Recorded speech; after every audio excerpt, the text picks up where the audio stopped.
December does something to a man. Streets get dressed up like they're in a Christmas movie, and somehow it just makes the quiet in your house louder.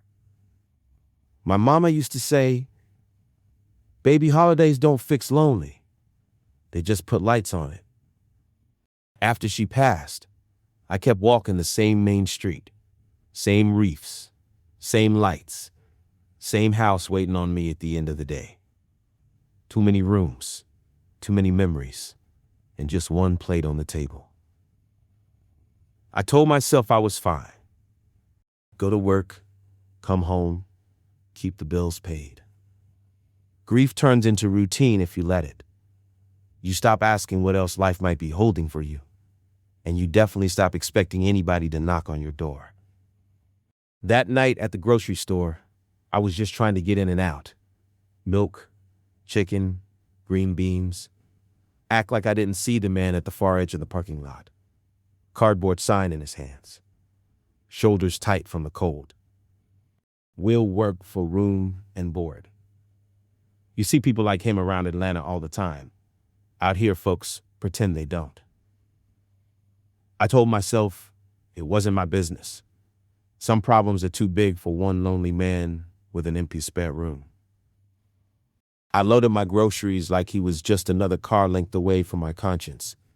But when I checked the rear view, he was still there, standing in the same spot, like the whole parking lot had frozen around him. I could have driven off. Should have, maybe. Instead, I circled the lot like a man looking for a parking space and found a decision instead.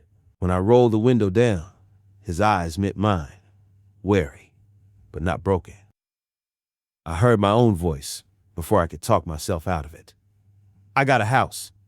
Need some work. You need somewhere warm to sleep."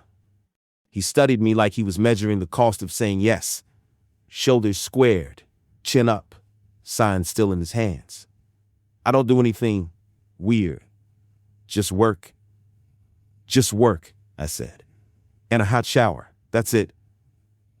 I don't know who was more nervous climbing into that car, him with his whole life in a duffel bag, or me with my whole life in the rear view. But the road from Kroger to my front porch never felt so long or so short.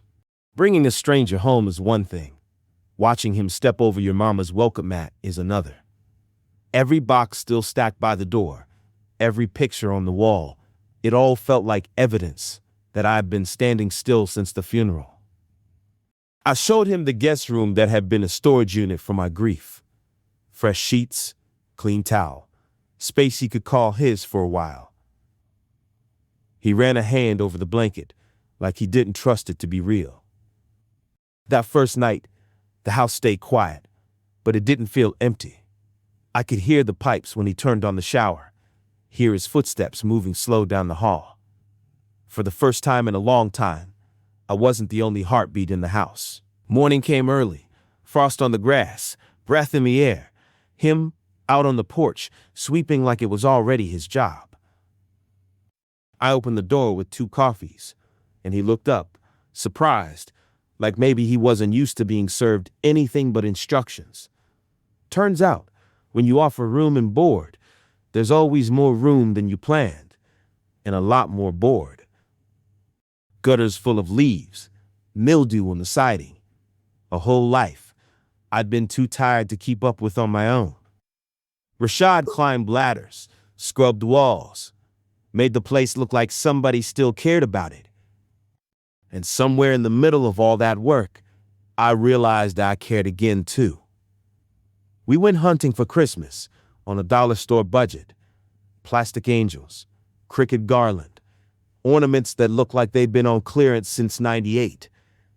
He laughed at the ugliest ones, this low, warm sound that settled in my chest and stayed there. Back home, we opened boxes I hadn't touched since Mama packed them. Old ornaments, dusty tinsel, a little round one that said "Baby's First Christmas, Elliot." I tried to laugh it off, but my voice caught.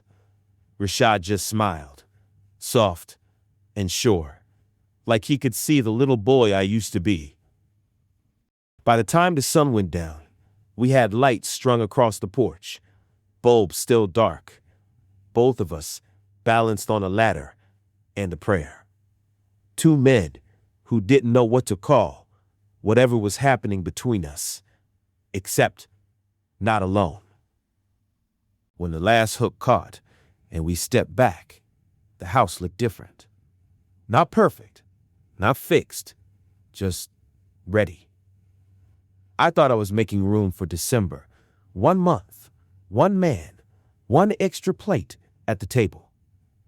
But every time I caught Rashad looking back at the house like he couldn't believe it was his too, I felt something in me shift. Maybe grief doesn't leave. Maybe it just moves over a little, makes space for new stories, new faces, new light. I used to think this house was too big for one person. Now I'm starting to wonder if it was built for two all along. I don't know what happens after New Year's. I don't know how long room and board lasts when hearts get involved. All I know is, this December, when the lights come on, I'm not standing on that porch by myself.